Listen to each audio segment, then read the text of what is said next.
আভাসটা আগে থেকেই ছিল। রবিবার প্রতিবাদে গর্জে উঠল মোহনবাগান ইস্টবেঙ্গল মহামেডান সমর্থকরা। যুবভারতী স্টেডিয়াম চত্বরে বিচার চেয়ে জোরদার আন্দোলনে নেমেছিলেন তিন প্রধানের সমর্থকরা। সেখানে আন্দোলনকারীদের সঙ্গে প্রতিবাদে সামিল হলেন মোহনবাগান অধিনায়ক শুভাশিস বোস। সস্ত্রীক এই আন্দোলনে যোগ দিয়েছিলেন তিনি। এদিন সমস্ত প্রতিবাদীর মুখেই ছিল জাস্টিসের স্লোগান। আরজি করে নৃশংস ঘটনা, প্রতিবাদে উত্তাল কলকাতা থেকে গোটা দেশ। বিদেশের মাটিতে উঠেছে প্রতিবাদের ঝড়। এবার এই প্রতিবাদে সামিল ইস্টবেঙ্গলের ফিজিও। গত শনিবারই আরজি করের প্রতিবাদে সস্ত্রীক উপস্থিত হয়েছিলেন ইস্টবেঙ্গলের ফিজিও। ডার্বি বাতিলের পরই সোশ্যাল মিডিয়াতে আবেগঘন বার্তা দিয়েছিলেন ইস্টবেঙ্গলের তারকা ফুটবলার সৌভিক চক্রবর্তী।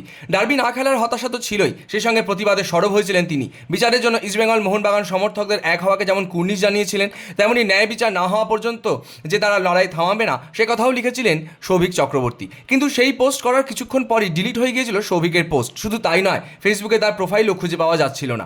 এই নিয়েই কিন্তু জল্পনা তুঙ্গে। প্রতিবাদ করার পরই কেন পোস্ট সরাতে হলো সৌভিক চক্রবর্তীকে, ইতিমধ্যেই সমর্থকরা প্রশ্ন তুলতে শুরু করে দিয়েছেন। আরজি করের ঘটনার প্রতিবাদে কর্মসূচিটা ডার্বির গ্যালারি থেকেই করার ডাক দিয়েছিলেন ইস্টবেঙ্গল মোহনবাগান সমর্থকরা। ডার্বি বাতিল হলেও প্রতিবাদ থেমে থাকেনি ফুটবল সমর্থকদের। রবিবার রাস্তায় নেমেছিল তিন প্রধানের সমর্থকরাই। গর্জে উঠেছিল তাদের প্রতিবাদ।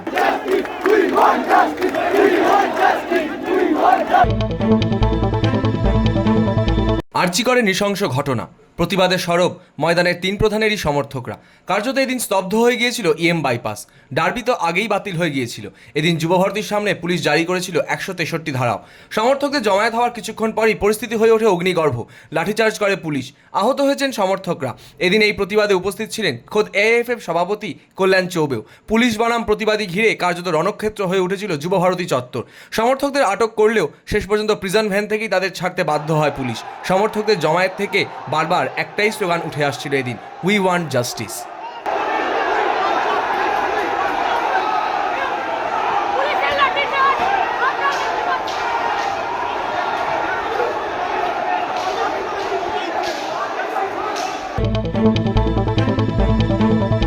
ডার্বি বাতিল হয়েছে, মাঠে প্রতিবাদ করার সুযোগ নেই।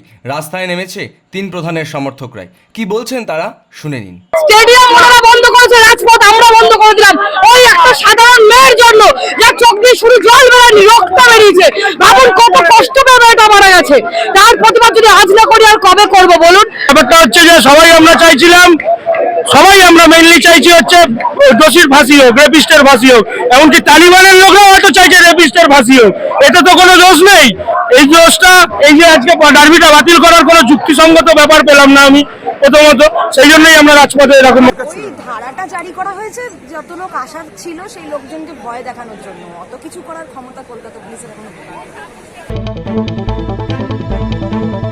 সামাজিক প্রেক্ষাপটের প্রভাব যে খেলার মাঠে পড়বে সেটাই স্বাভাবিক, কিন্তু রবিবার আরজিকর ইস্যুতে ময়দানের চিরপ্রতিদ্বন্দ্বী ক্লাব সমর্থকরা যেভাবে হাতে হাত ধরে প্রতিবাদ প্রতিরোধে সোচ্চার হলেন তা নেহাতে দৃষ্টান্তমূলক।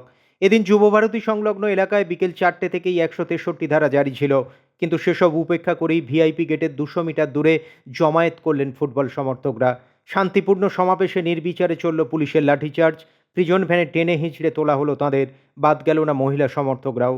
এদিন ঘটনাস্থলে উপস্থিত ছিলেন অল ইন্ডিয়া ফুটবল ফেডারেশনের প্রেসিডেন্ট কল্যাণ চৌবে। তিনি জানালেন, কোনো রাজনৈতিক পরিচয় নয়, সাধারণ মানুষ হিসাবেই ন্যায় বিচার চাইতেই তিনি পথে নেমেছেন।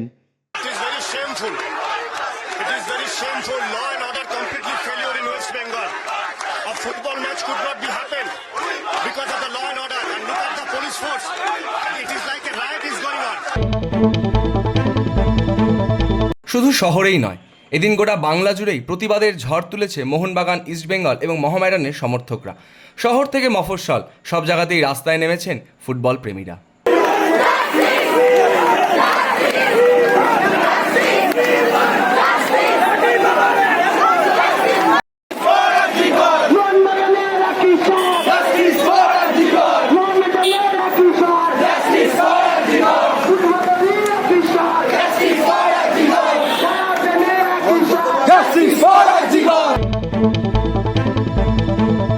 যুবভারতী চত্বরে ইস্টবেঙ্গল মোহনবাগান ও মহামেডান সমর্থকদের প্রতিবাদের গর্জন। তাদের এই প্রতিবাদকে কুর্নিশ প্রাক্তন ফুটবলার দীপঙ্কর রায়। ফেসবুকে একটি ভিডিও পোস্ট করেছেন তিনি। শুনে নিন কি বলছেন দীপঙ্কর রায়। আমি নিজেকে গর্বিত মনে করছি আজকের দিনে যে আমি এক ফুটবলার। আমি দেশের হয়ে খেলেছি, ইস্টবেঙ্গলে বহু বছর খেলেছি, বাংলার হয়েও খেলেছি। আজকে এই সল্টলেক স্টেডিয়ামের বাইরে ইস্টবেঙ্গল মোহনবাগান সমর্থকদের যে দেখলাম, যার জন্য জাস্টিস চাইছে, তার জন্য আমি তাদেরকে আমার তরফ থেকে কুর্নিশ এবং সেলুট জানাই। নিরাপত্তার কারণ দেখিয়ে ডার্বি বাতিল করা হয়েছিল। এদিন দুই প্রধানের সমর্থকরাই আরজিকরে ঘটনার প্রতিবাদে রাস্তায় নেমেছিল। সেখানেই মোতায়েন ছিল বিশাল পুলিশ বাহিনী। এরপর থেকেই সমর্থকদের মধ্যে প্রশ্ন উঠতে শুরু করেছে। সমর্থকরাই প্রশ্ন তুলছেন যে প্রতিবাদ আটকাতে এত পুলিশ দেওয়া গেলে ডার্বি কেন আয়োজন করা গেল না।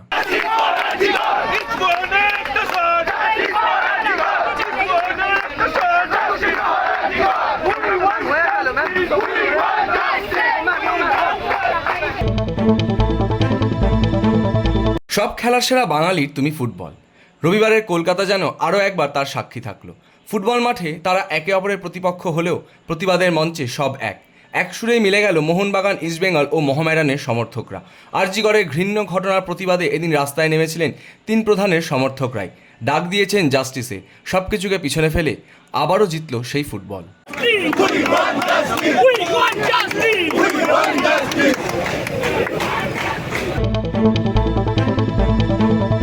আরজিকর মেডিকেল কলেজে কর্তব্যরত তরুণী চিকিৎসককে খুন এবং ধর্ষণের ঘটনায় গোটা দেশ উত্তাল। বিচার চেয়ে পথে নেমেছেন সমাজের সর্বস্তরের সাধারণ মানুষ। এবার এই ঘটনা নিয়ে সরব হলেন ভারতীয় ক্রিকেট দলের বিশ্বকাপ জয়ী স্পিনার হরভজন সিং। ঘটনার 7 দিন পরও কেন প্রকৃত দোষীদের বিরুদ্ধে কঠোর ব্যবস্থা গ্রহণ করা গেল না, সে প্রশ্ন তুলেই নিজের সোশ্যাল সাইটে সোচ্চার হলেন এই প্রাক্তন ক্রিকেটার।